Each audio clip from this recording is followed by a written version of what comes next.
Welcome, everyone, to Office Hours, where we've been answering your media and tech-related production questions every single day since March 25th of 2020. Alexander Knight in Port Coquitlam, British Columbia, is our reader today. Alexander, what's first on the list? First question is coming in this morning from Ronny Hofsoy in Tromsø, Norway. So what is your thoughts on the newly released DJI OSMO 360? Is this 1-inch 8K 10-bit 120 megapixel f1.9 compact 360-degree camera with OLED screen the go-to for you? And I'm going to ask Ronnie, do you raise your hand first? You want to emphasize what you're thinking of here? Yeah, I know it's early for you people over at the other side of the Atlantic Ocean, but I have had the entire day almost to have a look at it. And this is the new camera that DJI just recently released just a few hours ago. And as Alexander said, it is kind of becoming what I was hoping that X5 from Insta360 was when they released it.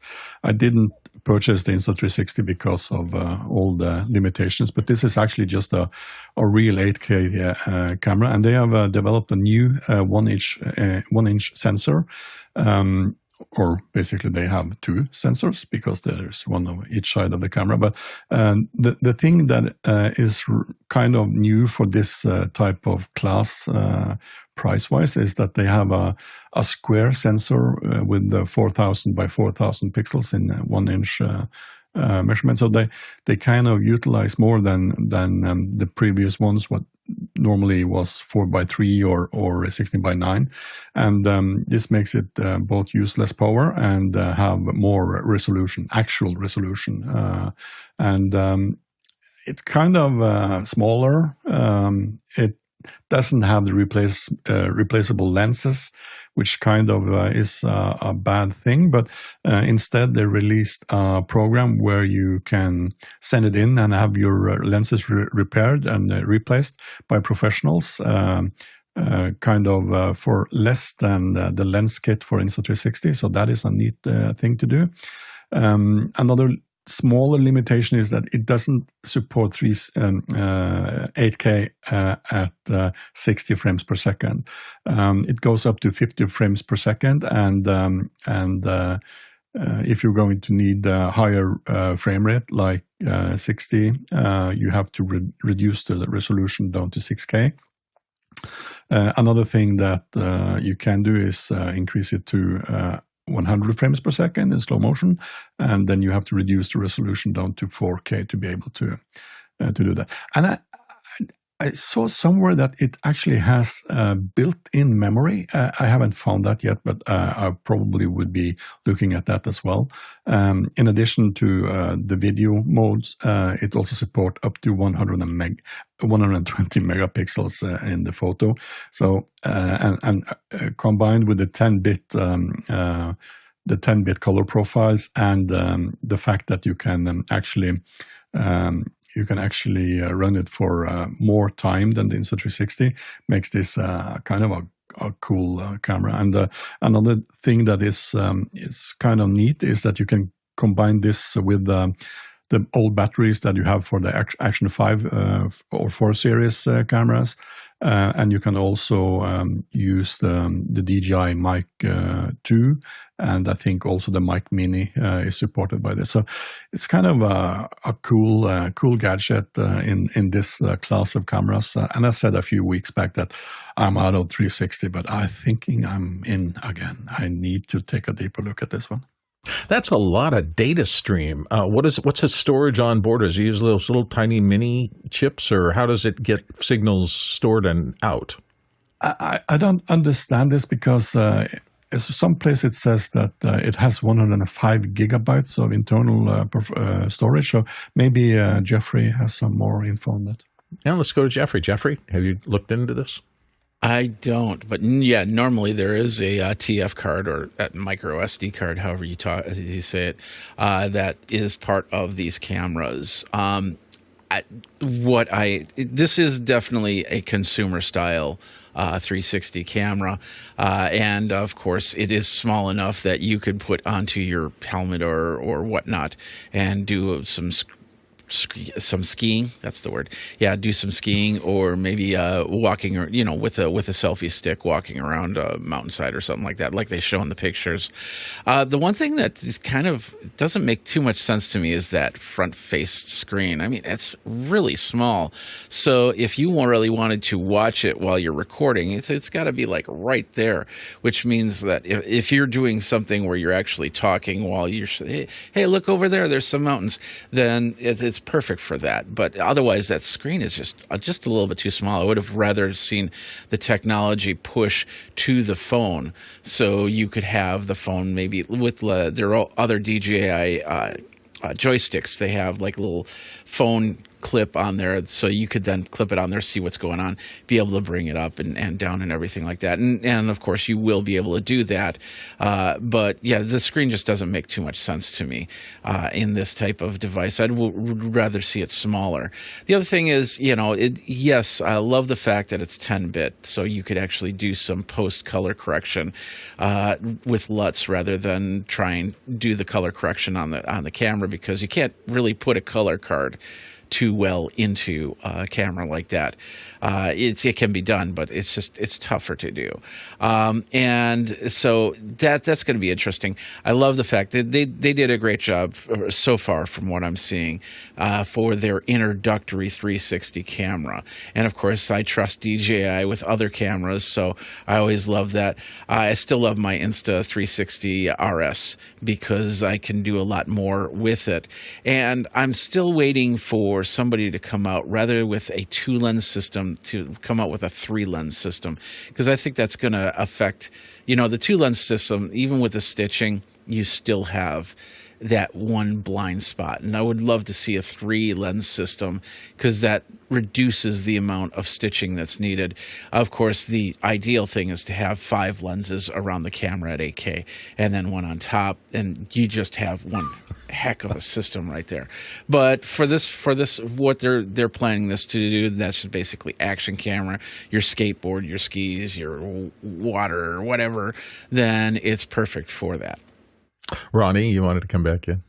Yeah, I just checked. It's 128 gigs, but some of that is reserved for the operating of the camera, and I guess it's 105 that is available. So you don't need to have a big card in it as well. So you can just drop it. And I saw that the maximum bandwidth is up to 170 megabits. So that's divided by 2 is kind of okay.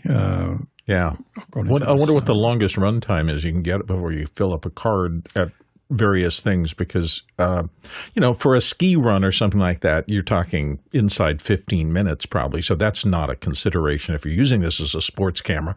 If you're using it as a documentation camera in a seminar or something like that, just to capture the room and the presentation and everything, then suddenly you're looking for a couple of hours sometimes, and that might be problematic. Again, the camera doesn't appear it was designed for that.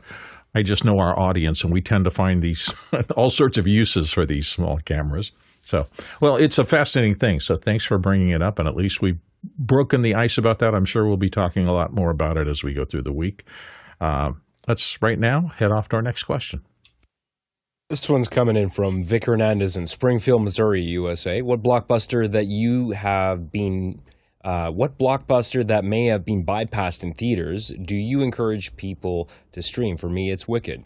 Yeah, I heard people saying, I never got to see Wicked. I was in the midst of a huge production thing, and I should have gone back and enjoyed it, because I enjoy musicals and Broadway and stuff like that. I always thought that was a fascinating form of entertainment.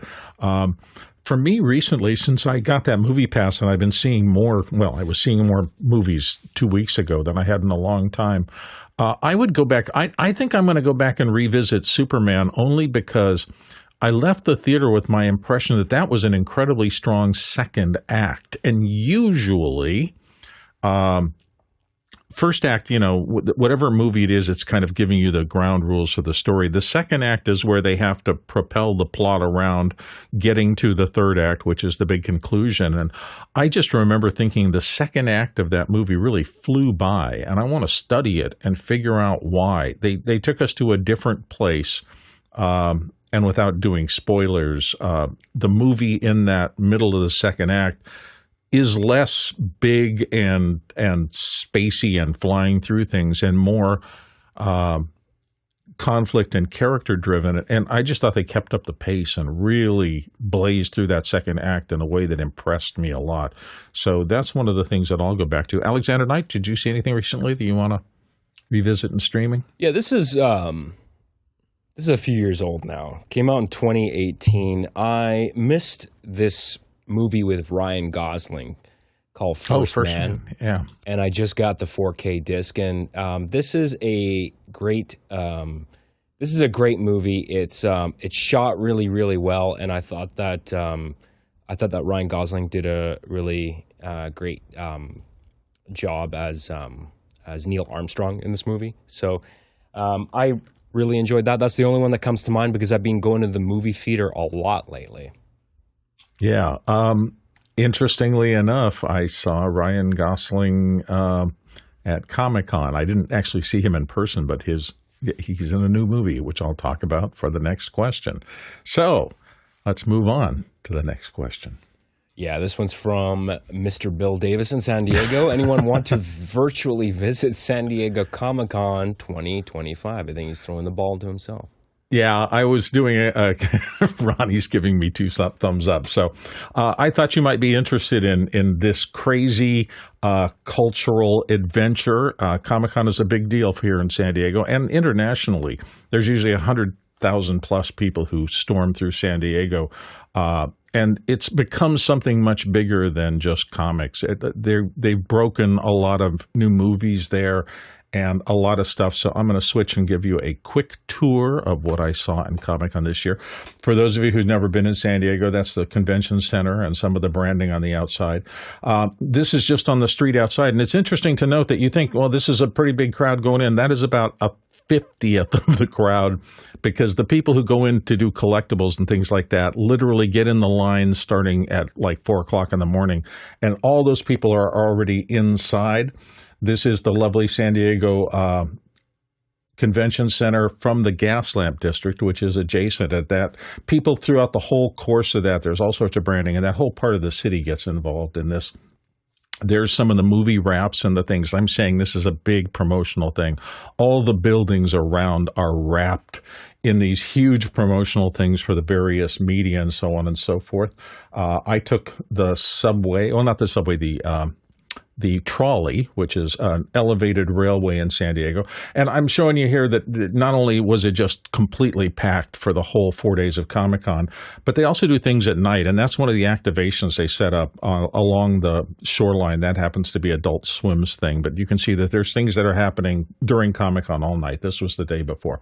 But let me get to the fun stuff. The fun stuff is mostly the cosplay. People go out of their minds for this. And I'm going to start with an image that'll surprise you. You're thinking just standard comic characters, but this has really become kind of a fashion thing. Here's a young woman who did, Heidi, who did a custom gown out of entirely florals. And, you know, you can see the amount of dedication that somebody took. She must have taken hundreds of hours, both designing and crafting that whole thing. You get more traditional cosplay like this.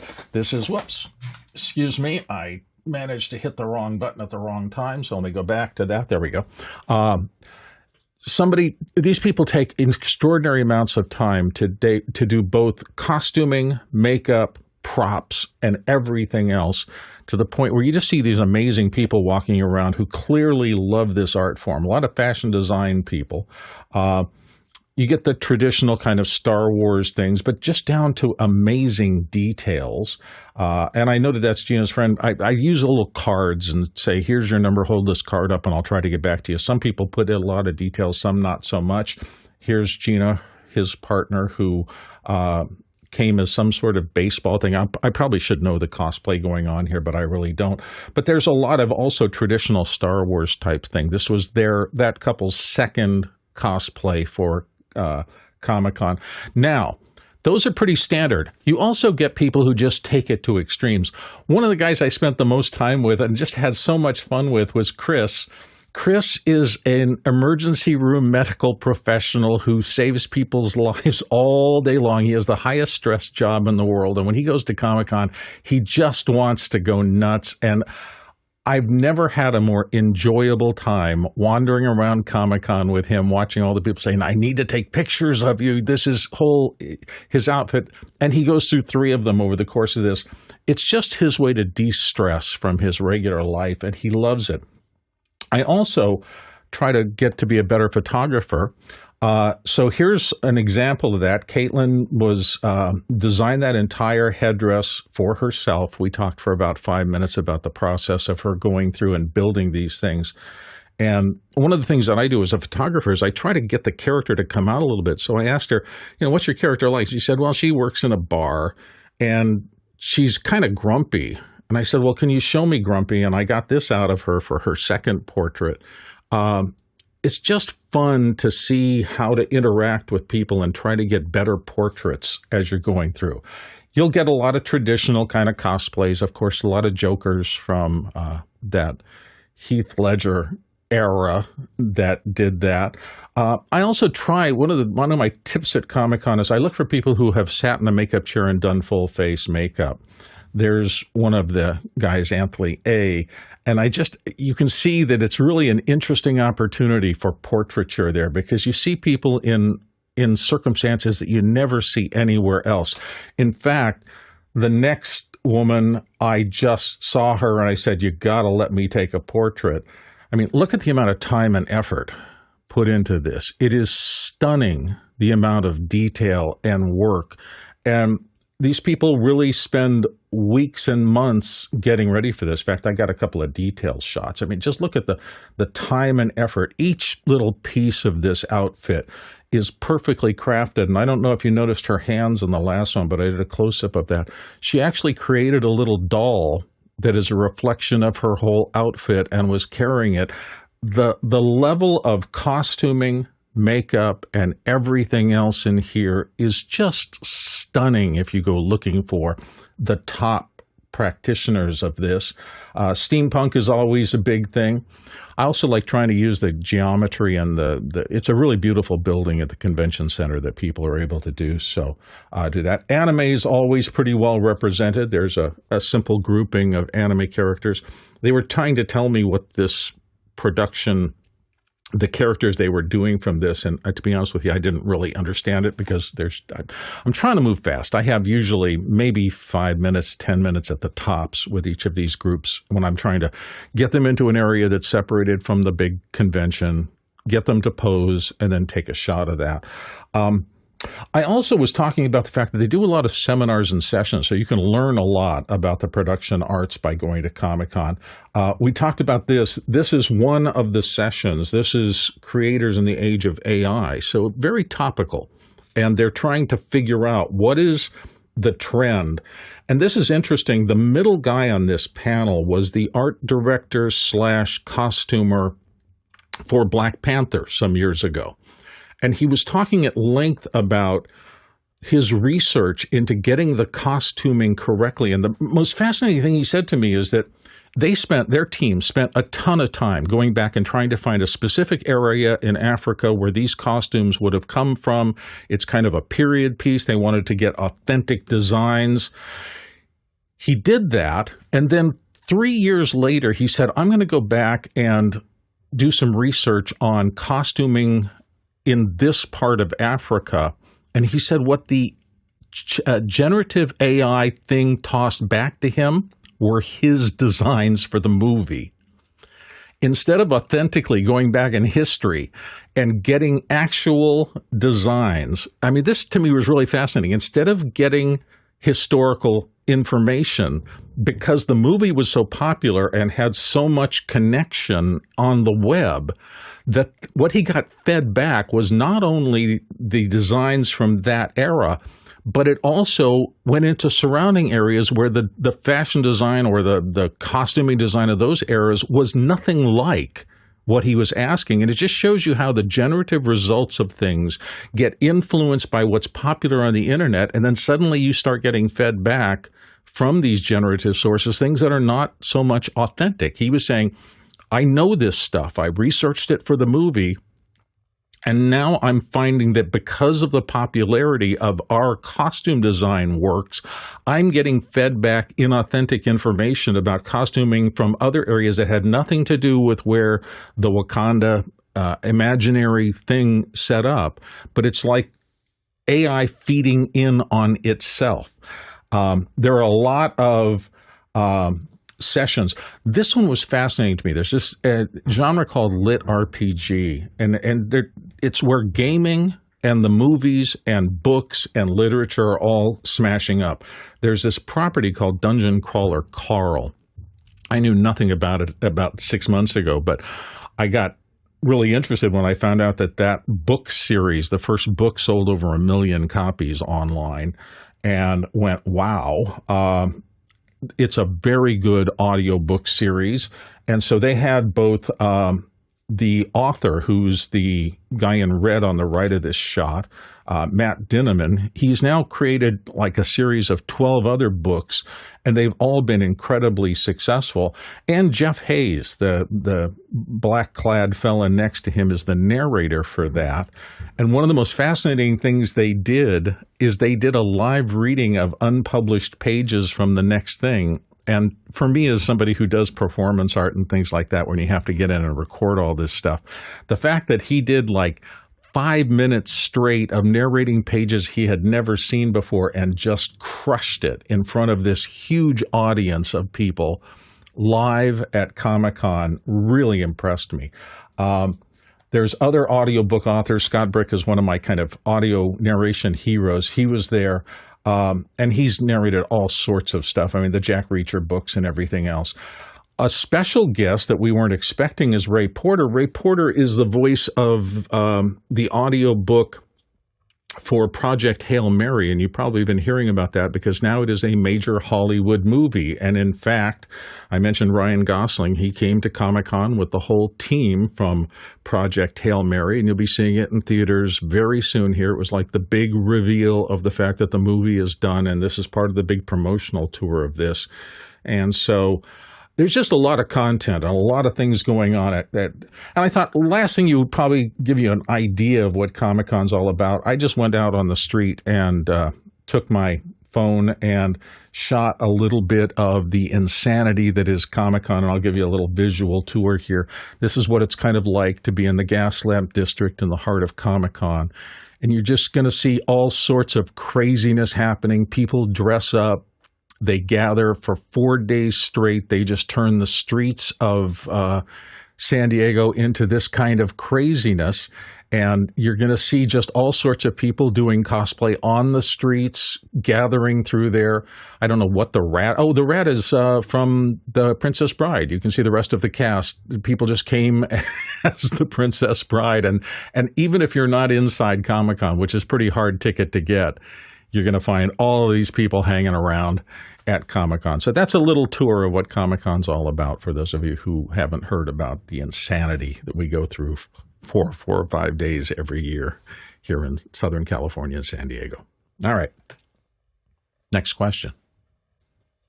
This one's coming in from Zach Stylesmith in Chautauqua, New York. If I don't use my daily driver Mac Mini M2 for production, just post-work, Zoom, Word, am I safe to upgrade to Sanoma OS? I do have Dante Virtual Sound Card on there, but only use it to pull in non-critical audio devices in my office.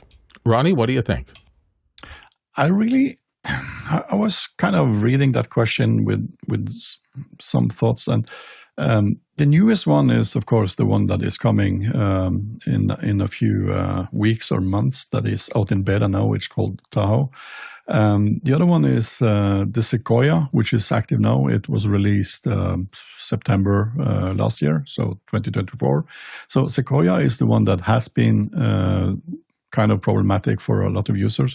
Sonoma, on the other hand, was the one before that again. So I have multiple machines with Sonoma running very, very fine, but Sequoia has been a little bit tricky, and a beta now for Tahoe is not secure for anything else than testing as of now. So just add some more information maybe in the chat, and maybe we can get this under wrap. Alexander Knight? Ronnie's exactly right. Sequoia is the current release here. Now, Sequoia has been out for a year now. In fact, I think 15.7, is it 15.6 or 15.7 just came out a couple days ago. So this is probably going to be the last major update short of any emergency security fixes. I found that Sequoia had some more core audio problems at the beginning. A lot of those got ironed out, especially with Dante Virtual Sound Card, because Audinate had to update their own drivers for it. Still, occasionally on Sequoia, it seems like every couple of months, the audio just stops working properly and I have to restart everything. So if you are on an older version and thinking of staying even further behind, I would say Sonoma is probably still a safer bet. In fact, all my other Macs, other than my main M4, are still running Sonoma. And the reason why my M4 is running Sequoia is because when I purchased it, I had no choice. It shipped with that, and there was no way to really downgrade the operating system. In fact, this is just this is probably a good time for a public service announcement that in the world of production for mission-critical stuff, it is not always a good idea to just buy the latest, newest computer, because you will get an operating system that will be highly unstable and incompatible and not proven in the environment. So I would try to stay away from newer Macs. I would recommend going the Apple Certified Refurbished program if you have to buy one. Buy one with an older OS or something that you can actually downgrade. A lot of developers have started to drop support for operating systems prior to Sonoma. So I would probably say Sonoma's probably a pretty good bet. Some developers still support all the way back to Monterey, but eventually that's going to be dropping support as well. So yeah, there is a point, and you see these big inflection points in the Mac world. I know, for example, when Apple Silicon really got settled in, you get this break if you're before that or after that. The rules kind of change. It's been a very successful transition, but I'm finding a lot of operating systems and a lot of things that just don't work on the new machines as well if they're really old. They've come a long way since that. Ronnie Hofstra, your thoughts? Yeah, just to add to what Alexander just said, I'm running Sequoia on this particular platform or studio, and last 3 months has been pretty stable on the Dante, and the core audio problems seem to have vanished. I have done a few tactical moves, how I organized everything, so that could be a part of it. But and I'm also using loopback and audio hijack heavily. I have multiple setups for routing the signals here and there. But I have an external audio mixer, which is then connected through USB. And I use a lot of forth and back between signals coming into the mixer and into my machine, and then doing stuff inside it, creating mix manuses. I'm using Mimo Live to a big extent as well, and then sending the resulting audio out to the audio mixer and other devices as well. So conclusion is Sequoia has been kind of good to me. I will not say that for any case, but I think it's safe enough to test with DVS as well. Yeah, I've had the same experience. I've been on Sequoia, the latest for, I guess since about a week after it came out. And it's been pretty flawless to me, but I also make sure that I run all my backups before pulling the trigger on any OS upgrade. I think for the main programs, and you mentioned things like the Microsoft stuff, Word, Zoom, those things, those are extraordinarily competent teams, and they're going to probably be on the seed for the new operating systems coming out, and have probably tested things to make sure. I really have more trouble with drivers and odd little programs where the teams haven't followed the guidelines that Apple put out for things like that very strictly, and that's usually where I run into problems. Codecs, device drivers, those always seem to be vexing in the first 6 months of a new operating system upgrade. So buyer beware. Let's go to the next question. This one's coming in from Paul Vol, host in Austin, Texas. Ubiquiti has a new edge router with a new interface. Is this a significant advance? Jeffrey Powers, have you taken a look at this? I'm not sure if it's a significant advance. I think it's an advance so it can conform with a lot of other apps, so it's a lot easier for you to understand it, because I've been seeing this type of interface in a few other programs here. Let's take a look at it really quick. So basically, as you can see, we have on the left side, we have just the quick bar, and then of course all the information from here. They have a light mode, they have a dark mode, but of course they also have some new features that they needed to include in here. So I think the interface is pretty decent, and of course it will be easy for somebody to understand if they're using other programs similar to this. So don't know what it looks like on the phone or the tablet just yet. I'm assuming the tablet's pretty much the same, but I have a feeling the phone's going to be slightly different for there. But the bigger thing is bringing in some of these other technologies, bringing in the WireGuard for VPN technology. That's going to be very interesting to see how that works on the system there. I'm a fan of WireGuard and how they can easily install into almost anything and run. So, yeah, we'll see what happens. I'm only seeing these screenshots. So once I start deep diving into the other parts of the interface, I'll be able to understand it a little bit better. But yeah, for the most part, it looks pretty standard. Ronnie Hofsoi?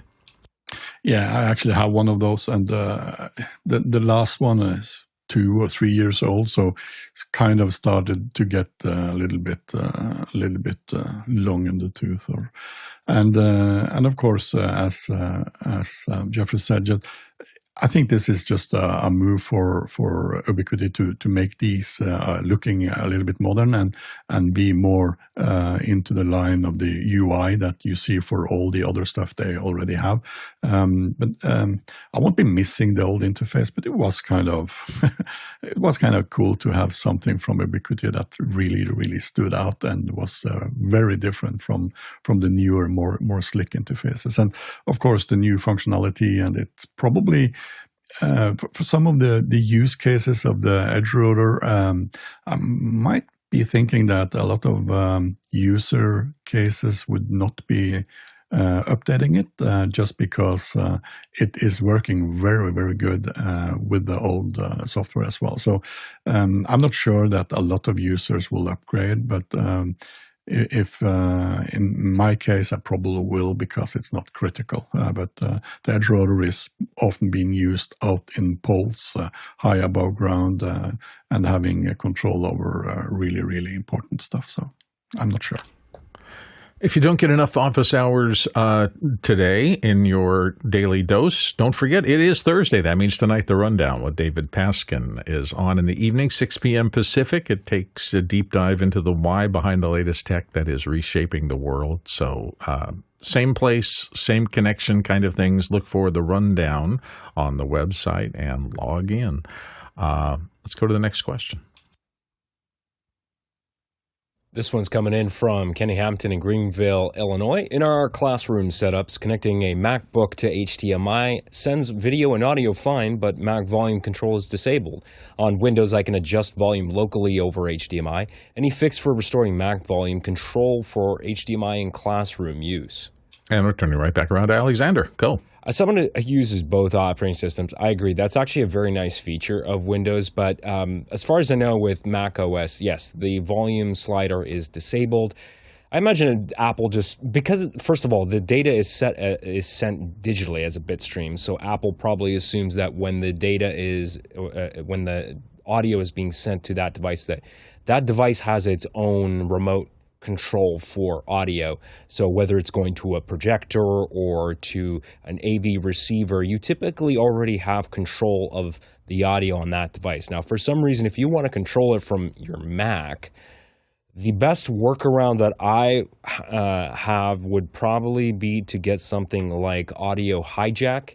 So what you would do is you would just use Audio Hijack and insert this into the middle of your chain. So you would set the application, then you'd create an audio block that would output to HDMI with a volume slider control in there. And then from audio hijack, you could actually you could do this in loopback too. So if you have one or the other, that should work. I'd probably say loopback would be a better solution for this actually, as just an inter-application layer to route audio.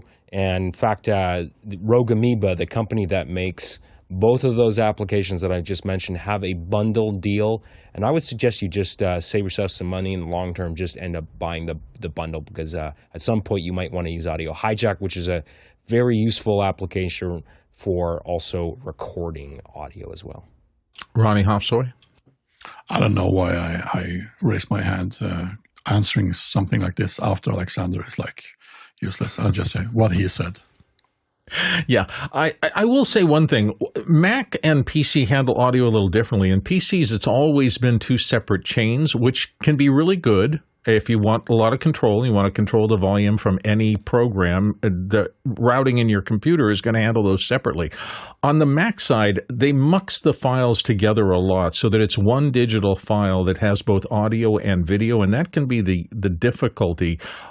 It also means that it's very, very difficult to get sync audio out of sync on the Mac side. When it's packaged together as one digital file that contains both video and audio, that always stumbled me back in the FileMaker or in Final Cut Pro days when I brought in a clip and it had video and audio. It was always in sync. I never had any problem with voices drifting, but I had to learn that if I want to separate the audio out, I have to take steps to actually do that, because its default is keeping them together. They assume that's what you want.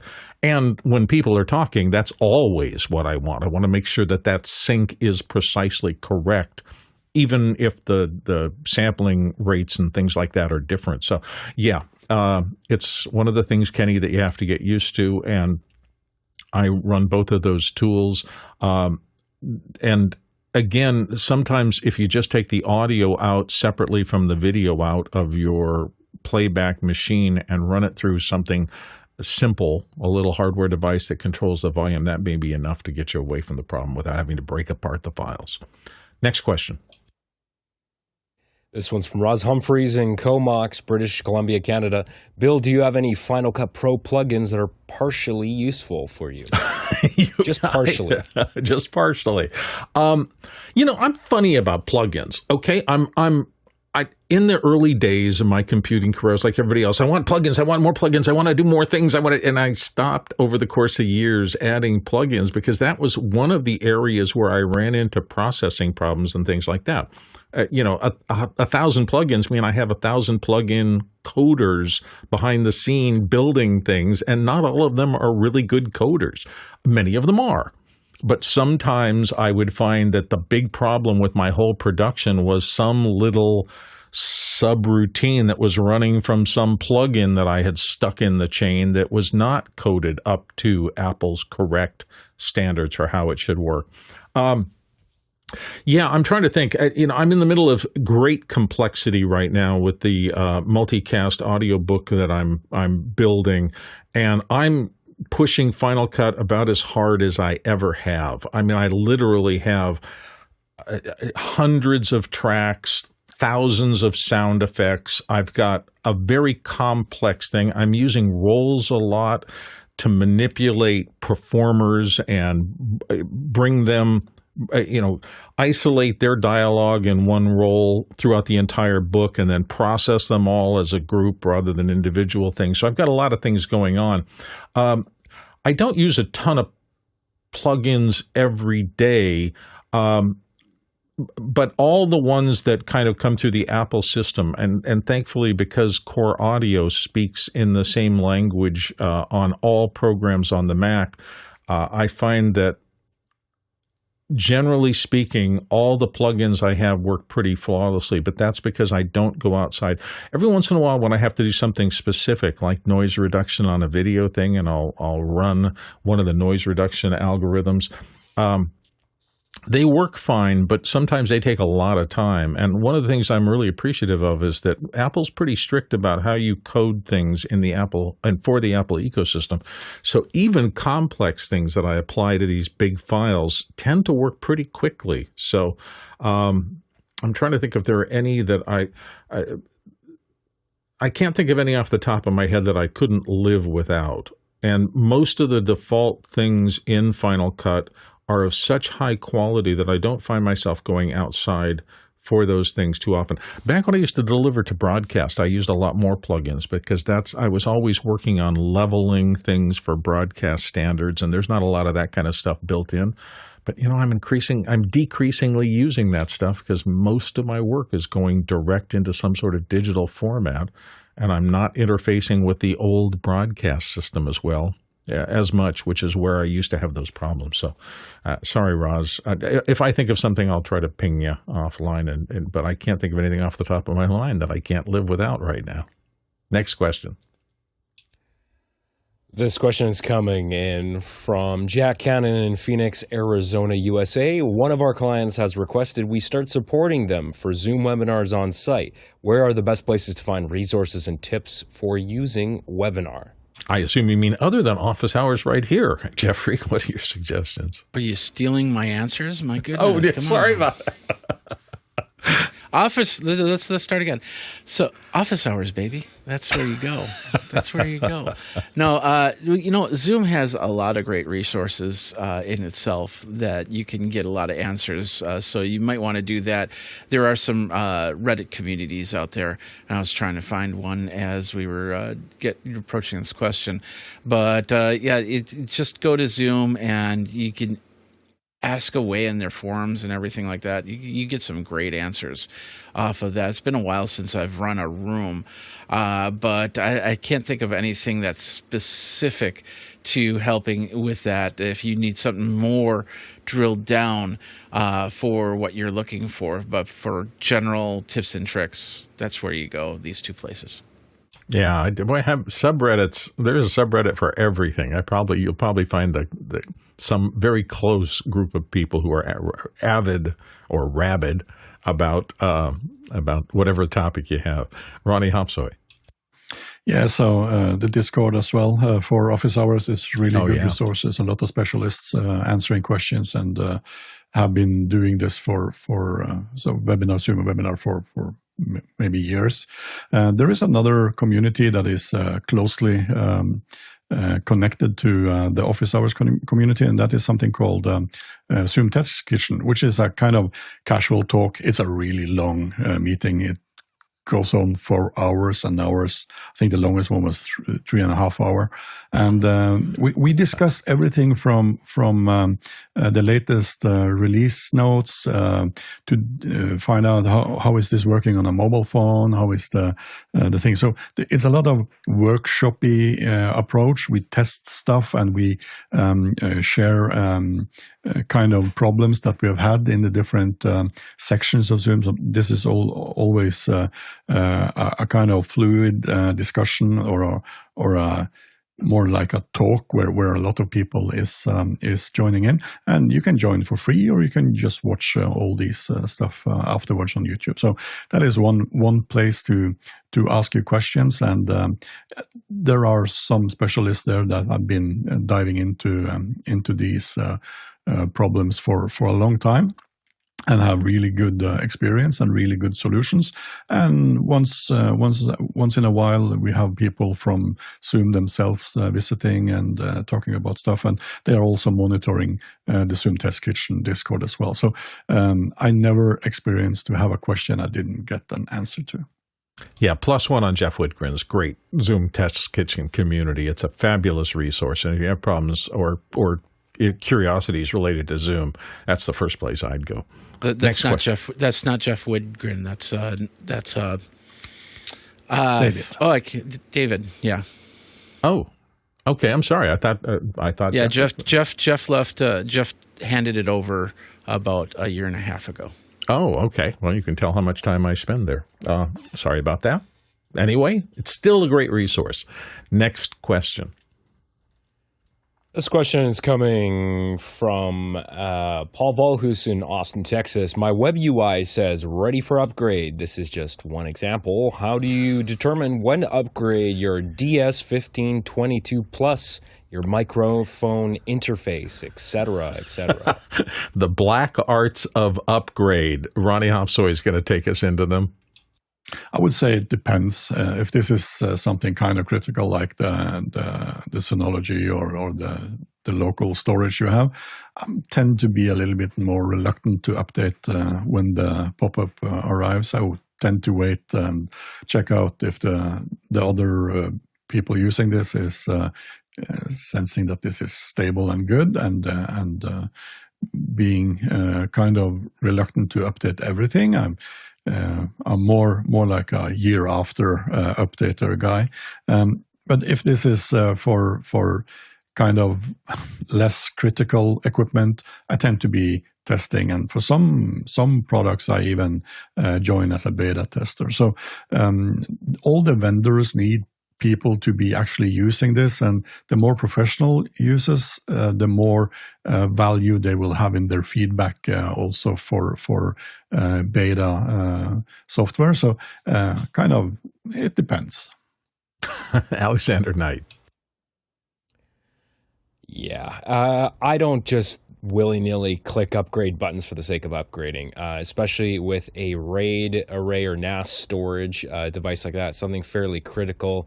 Even any kind of software really that I rely on for making a piece of hardware function. So like everyone already said, and people in the chat are commenting on this too, with Mickey McAtor is saying too, like unless there's a use case, if there's a reason, if there's a feature that you absolutely cannot live without, and a lot of devices like this often have security updates. Those are good reasons to patch devices. But hey, I've seen security patches actually wreak havoc on systems. So even with any kind of operating system security patch, I still put those off because I kind of know what I'm doing here. So I'm not immediately worried about it. So I would be very cautious about updating, and it's not really a great idea to immediately upgrade anything. Jeffrey Powers. Yeah, I totally agree on that. Unless you have a backup to your backup, because when it comes to NAS, it's your files, it's your data, and if anything prevents you from getting to your data or losing your data, then that becomes a critical event. So understanding what the updates are, and usually if I have to update something like that, I will probably wait at least a week, because usually that's when all the issues come out, is within that point. But there's also going to be some points, that you might already have on there that you just don't know that is a security risk for you or anything like that. So very important just to kind of hold off a little bit and see, get on some of the forums. Reddit's the most in the best type of forum that you can get on for stuff like this, because they're just unfiltered and they'll tell you the truth of what's going on, and be able to do the update at your time where you can safely do it. And if you can back up your backup, then back up your backup. Absolutely. And when I had a lot of exterior clients, I was much more conservative than I am now. Now, all this work is mine, and I figured as long as I have clear Time Machine images of everything going on, the worst case scenario when something's gone really bad, and this only happened a couple of times in the last 5 years, I've been able to go back to Time Machine backups and clear up problems in a day. So, that doesn't work if you have a client who has something tomorrow. And if you're in that kind of circumstance, I agree with everyone, Mickey, and all the rest who say, if it ain't broke, don't fix it. Stability is your number one guiding star if you're getting paid to do work. So you got to be able to depend on when you get up tomorrow morning, everything's going to work the way you expect it to. If you're in a condition like mine where you're working on your own project, and I can call every stakeholder in the project and say, it's going to take me another day before we can move to the next step, and I'll be fine with it, then I don't have to worry as much. But yeah, backups on top of backups, primary, secondary, tertiary backups, and knowing how to get out of problems is probably the chief skill that I've learned over the course of the last 20 years in this business. Next question. This one's coming in from Supreet Singh. Any suggestions on 3D printers for beginner to intermediate level? All roads seem to be leading to Creality and Bambulabs. Bambulabs. Roddy Hofsoy, what say you?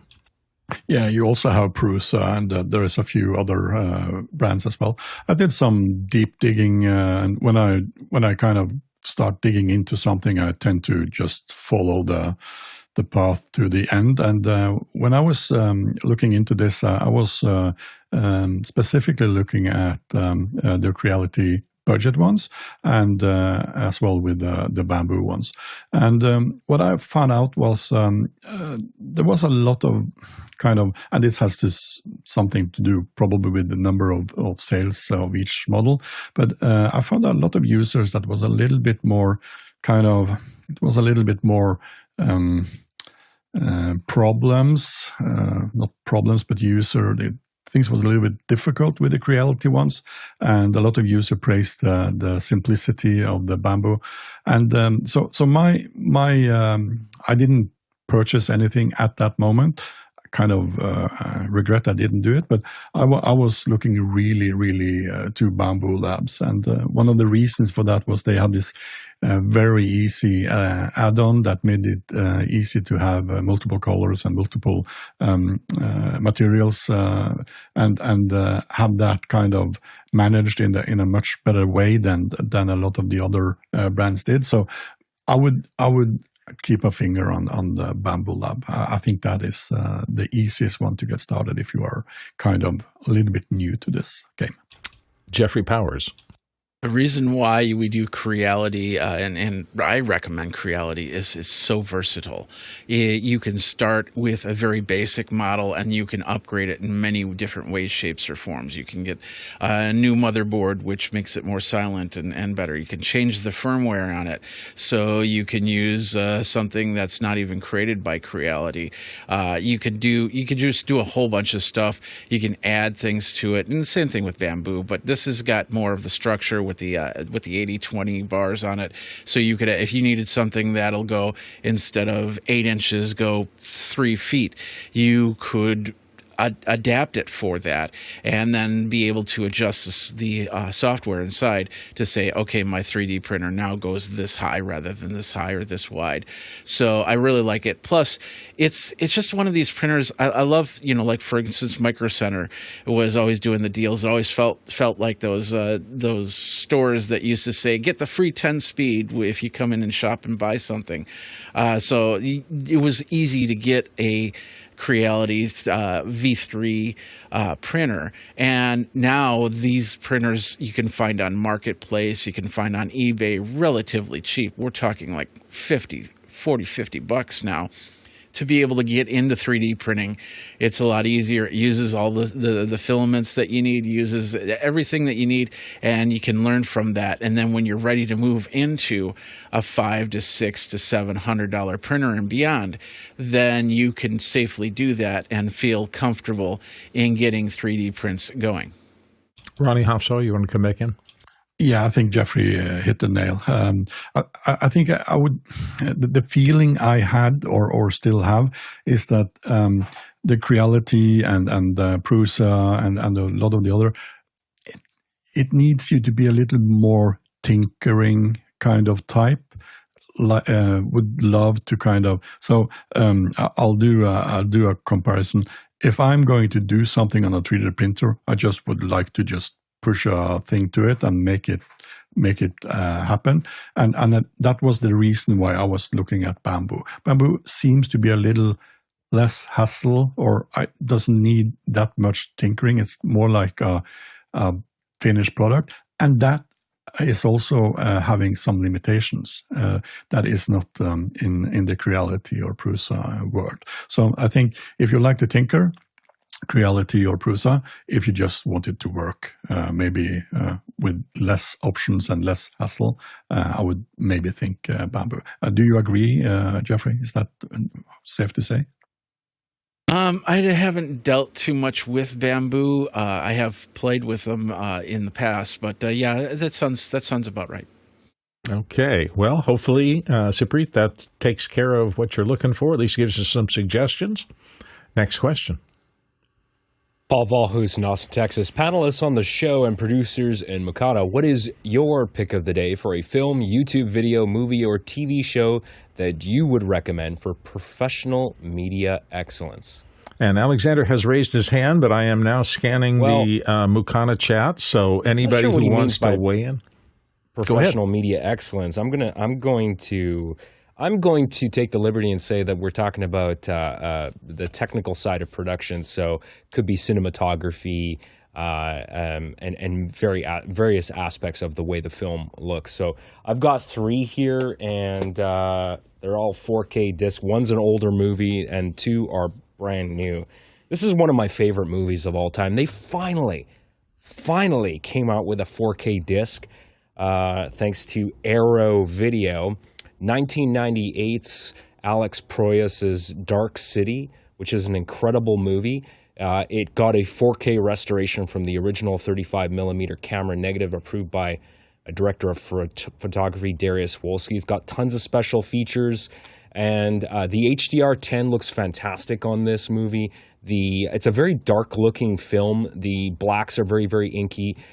Incredible use of practical effects on this movie and miniatures. It was done on a very, very small budget and didn't do well in theaters, but saw fantastic feedback on home video, since the director's cut is the version you want to do.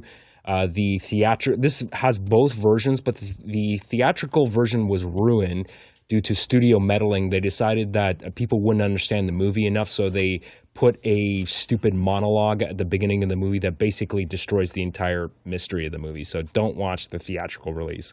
The 4K disc comes with a 60-page booklet about the movie, and this is all new commissioned artwork as well. There's just tons of great photos of the characters and the costumes, and lots of trivia and stuff about the production of the movie in there. It's just such a fantastic looking movie. So I would recommend Dark City. And then for newer movies as well, I saw both of these in the theaters. This is Demi Moore's new movie, which was also done on a small budget. Also fantastic use of practical effects if you're into body horror movies, The Substance. They finally came out with the 4K disc, HDR. The HDR also looks fantastic on this movie. And of course, Sinners, which was designed for IMAX, and I'm so glad on the 4K disc they kept the IMAX scenes in this movie. And boy, in HDR, this movie looks absolutely phenomenal. So those are my picks. Yeah, there's a lot of love for some of your thoughts here in the chat. Vic Hernandez says, I'm going back to Wicked, except for the flying monkeys. There's very little CG, for example. Cynthia Urivo saying defying gravity while being hoisted on a wire. So, yeah, they used a lot of practical effects and spent a lot of money on it. Supreet said Dark City is amazing. Paul Wallace, The History of Hollywood Film Cameras. He's got a link to that. Utterly fascinating, he said, about the technical side of things. I was thinking about what have we been watching. My wife and I try to find a lunch TV show, and our goal is something that has a lot of episodes, because we're going to consume one a day when we have our schedules in alignment.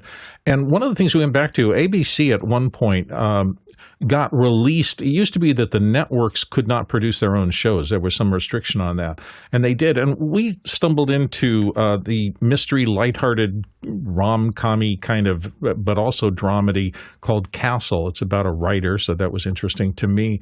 And what was fascinating to me is watching when ABC had the money to go in, they hired really good people in all the departments. It looks really great. They played around with the structure of the shows. It begins like a lot of these things do with, some idea of the murder happening, but then a quick cut into the relationship part of the detectives trying to solve things. And I just noticed over the course of time, it ran for, I think, 8 or 9 seasons. So there's lots and lots. And this was back when a season of TV was 26 or 28 episodes. So there are lots and lots of episodes. And the thing that I'm fascinated with is you'll get a lighthearted episode where the character driven, then you'll get a dark episode, and sometimes there's a couple of either, or a thread that the serious part of the whole, there's a subplot about her mother being killed. They'll go dark for a couple, and then they'll come back with something lighthearted like a game show where a murder happens, and everything just changes tone. So it's fascinating for me to look at the writing and how they structure a really long arc. Once they knew that this thing was going to hit, they had plenty of money, access to all the New York talent possible, and they just put together a really nice arc of stories. Got a little goofy at the end, but sometimes those long-running, they don't quite know how to finish up after 8 years of production.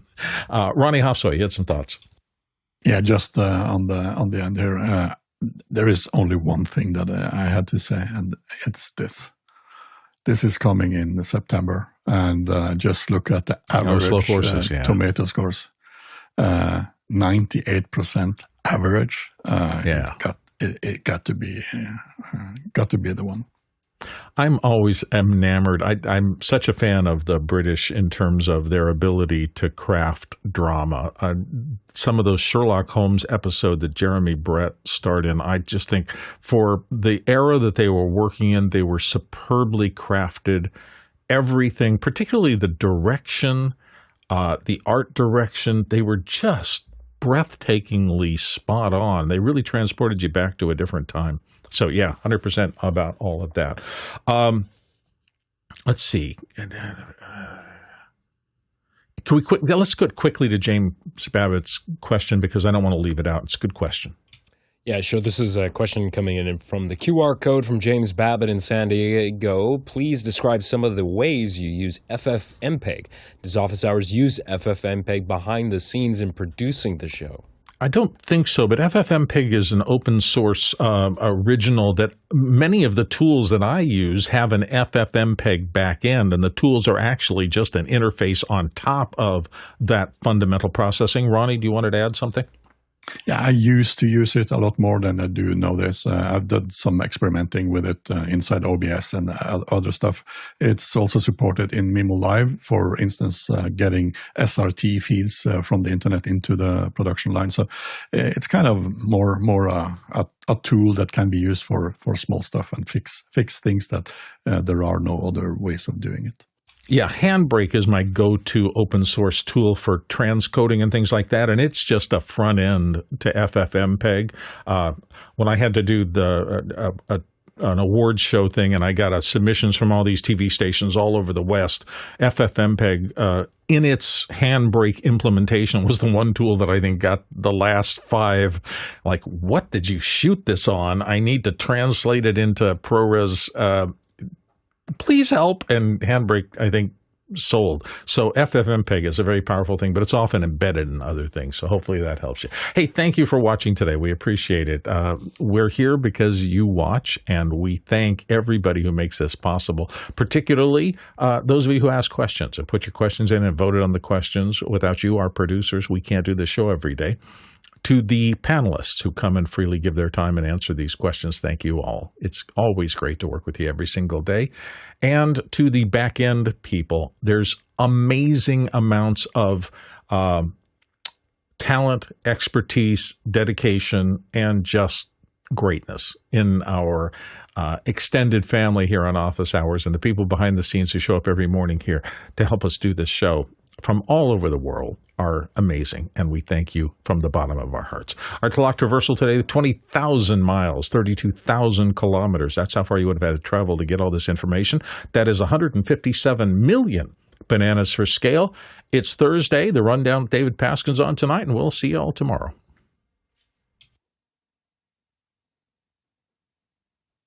David Paskin, that's who I was trying to remember. That's who does Zoom Test Kitchen. That is correct. Oh, David Paskin does it now? Yes. Oh, yes. Well, cool. I should stop by. I should see if David's got a full panel today and stop by. I always enjoy, every time I'm on that show, I really enjoy it. And Isadora Lab as everybody. well today. See ya. Yeah, let's join After Hours. Oh, that's right. You can all head over to office after hours. See y'all tomorrow. Take care.